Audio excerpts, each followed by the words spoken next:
The fear of failure was a big one in the beginning. Because what happened to me was, I was 27 years old and I was like miserable. And I just kept trying to figure out what my life was for. Because I discovered something, that the two most important days of your life are the day you're born and the day you discover why. And at 27, I just hadn't figured out the why. And I walked into a comedy club October 8th, 1985.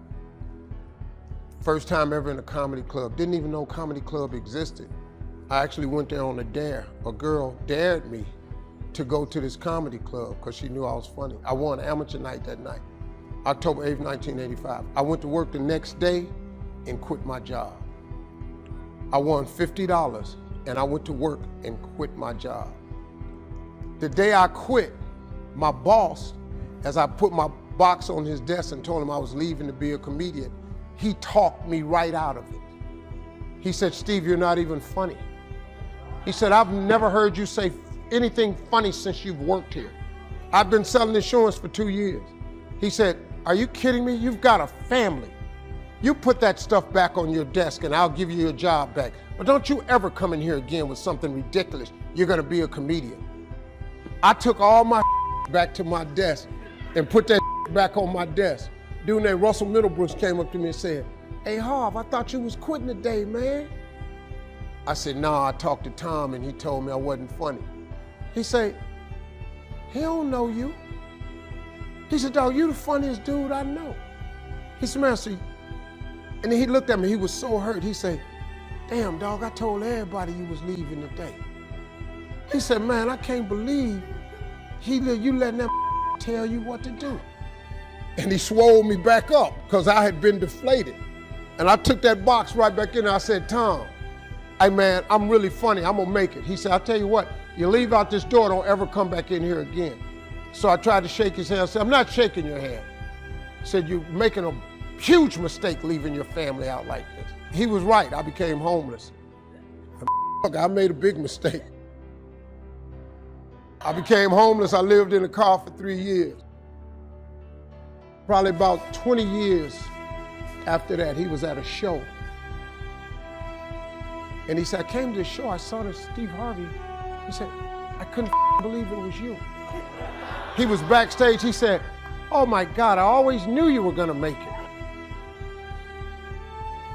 But that was, overcoming that was my biggest. And then none of my family believed in me. The only family member I had that thought it was a good idea was my father. Because my father was really funny. He just grew up in a time for blacks that was very different. And he just said, "Son, if you think you can make it, get on out there and get discovered." My father was born in 1914. It wasn't good. My grandfather was a slave. My grandfather was born into slavery. My grandfather was a slave till he was 12. So my background of people becoming successful was like, and my dad was the only one who believed in me. Everybody else told me no, laughed at me, all kind of shit. When you're going through stuff like that, man, it's pretty easy. I almost gave up. Everybody has a turn back moment. I almost gave up a couple times because it got pretty hard for me. I was going to ask my father, could I come home and stay there for 3 months and get a job? Because my father had a rule for all the boys: once you leave the house, you can't come back. He was pretty strong with that rule. The girls could come back home anytime they wanted to. The boys, you can't come back here. So calling him and asking him, could I come home, was pretty tough. And then I got a phone call. Remember back in the day, you had an answer machine and you could press in a code and you could play your messages back.